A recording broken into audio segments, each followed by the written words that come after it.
Madame, Monsieur, bonjour et bienvenue dans cette émission sur ma chaîne YouTube. En tout cas, je suis très contente de rencontrer aujourd'hui dans une de mes émissions un analyste sportif connu. Vous le connaissez également, vous le verrez dans cette vidéo. Je suis avec lui, on va parler l'INAFoot, on va parler l'équipe nationale congolaise, les Léopards de la RDC. Quel avenir pour le football congolais? Quel avenir pour les championnats congolais qui semblent être un des plus forts, plus efficace au niveau africain, mais l'organisation, si on peut déplorer, la gestion, si on peut déplorer, on va en parler. Mais bien avant cela, je vous invite à vous abonner à ma chaîne YouTube. Tapez Chancela Tchala Foot, activez la cloche de notification pour ne plus manquer de nos publications. Le réel plaisir est pour moi de les recevoir. Et c'est monsieur Valdo Simon Yamba à qui j'ai dit bonjour et bienvenue. Bonjour madame et merci beaucoup.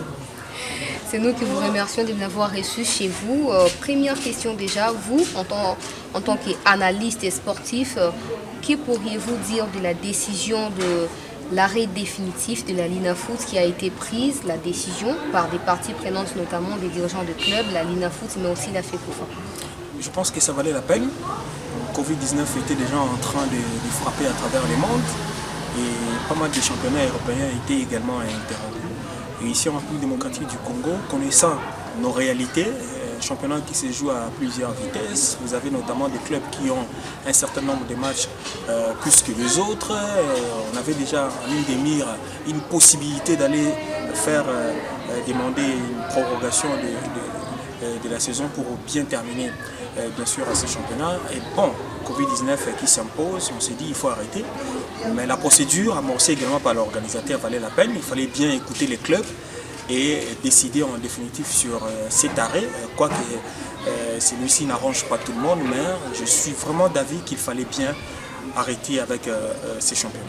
Les réactions n'ont pas manqué en tout cas de surgir après cette décision qui a été annoncée officiellement par la FECOFA. Je note la réaction du président du groupe Bazano qui a dit que son club est définitivement retiré de la LINAFoot parce que pour lui, il fallait maintenir le classement de la mi-saison au lieu de maintenir celui-là parce qu'il espérait que Bazano allait représenter les pays au niveau africain. Vous avez trouvé comment sa déclaration?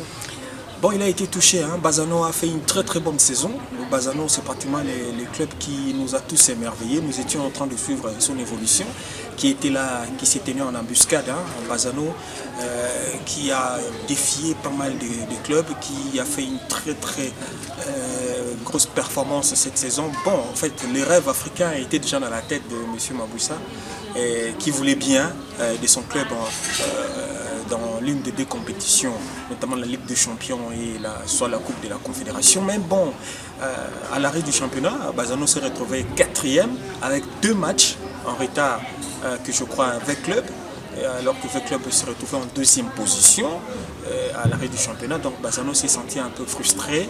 Les déclarations parfois sont contradictoires. D'une part, l'entraîneur dit accepter la décision des organisateurs, mais de l'autre, on sent que l'entraîneur n'a que le côté technique, mais le côté financier, l'investissement valait bien la peine d'une certaine récompense en termes de résultats attendus. Donc, faute de ces résultats, Bazano ne tire pas profit de la décision de la Fédération congolaise de football association. Donc, sa réaction est due à la déception manifeste, notamment au terme de cette décision qui a été prise, qui rend les choses un peu plus compliquées.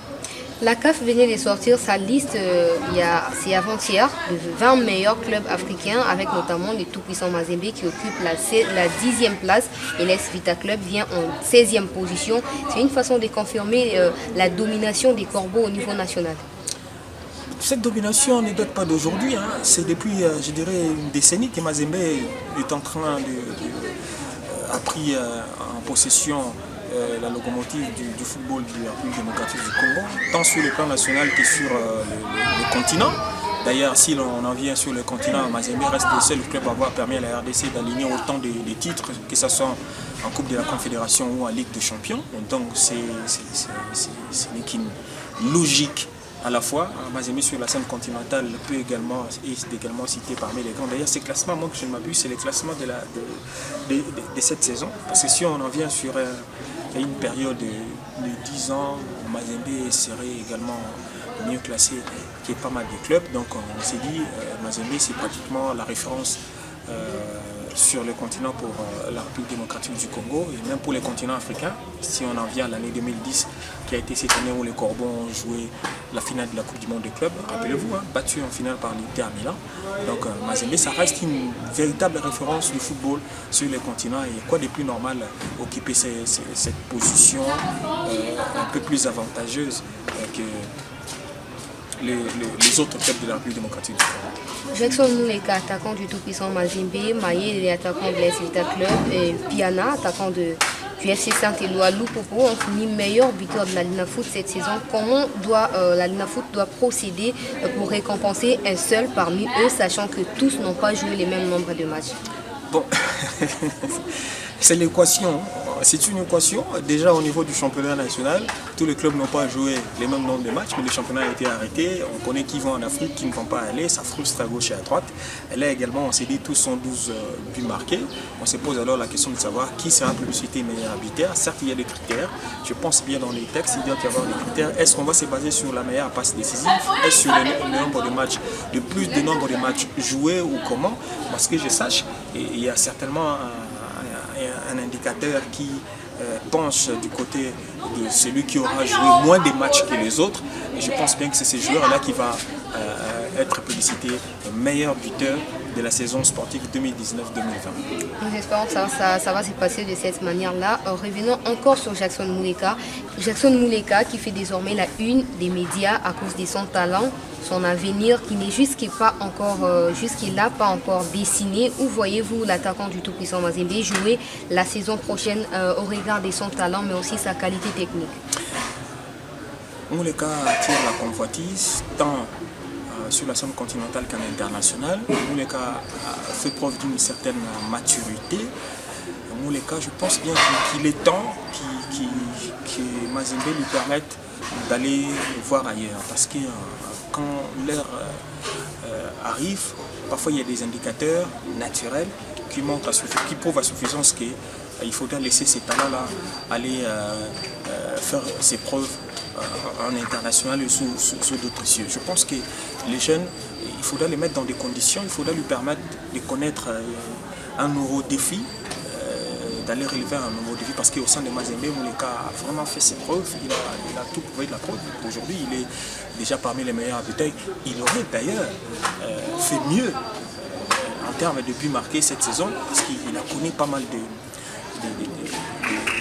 de trêves, mais il n'arrivait plus à scorer et il s'est fait rattraper au niveau national. Je ne sais pas si c'est dû à quoi, mais je pense qu'il est temps pour ces gamins, pour ces jeunes joueurs qui mettent tout le monde d'accord, d'aller relever d'autres défis que les défis du tout-puissant Robert Mazembe.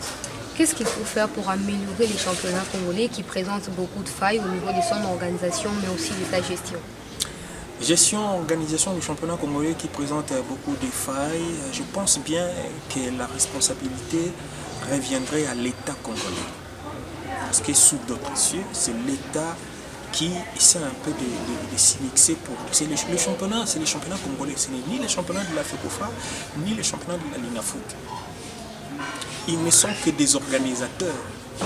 C'est l'État qui leur donne le pouvoir d'organiser ces compétitions ici pour vendre son image. Donc je pense bien que c'est à l'État congolais de s'investir pour le bien-être de l'encadrement de la jeunesse. Parce que ces championnats permettent à ce qu'on puisse bien encadrer les jeunes. Ce sont les jeunes qui restent, des jeunes congolais. Donc l'État a une grosse part de responsabilité pour permettre à ce que les choses se passent dans de très très bonnes conditions. Et cette responsabilité notamment exige à ce qu'il y ait de l'argent, du financement. En termes d'infrastructure, on peut également mieux organiser parce que les choses sont telles que la RDC c'est un grand pays et les moyens de communication ne sont pas aussi efficaces que ça. Et ces championnats rencontrent pas mal de problèmes et ceux qui prennent en charge ces championnats, je dirais, ce sont les présidents des clubs qui organisent avec leurs propres moyens, bien sûr, leurs équipes.